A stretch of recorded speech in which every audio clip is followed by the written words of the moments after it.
Ruski recept za trajno uklanjanje dlačica sa lica i tela. Ovo je drevni ruski recept koji pomaže u uklanjanju dlačica sa lica i tela. Ubrzo će se dlačice prorediti, a nakon par meseci ćete ostati bez njih.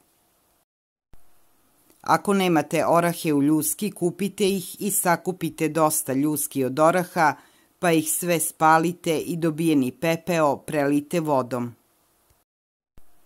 Jednu punu kašiku pepela prelite litrom vode.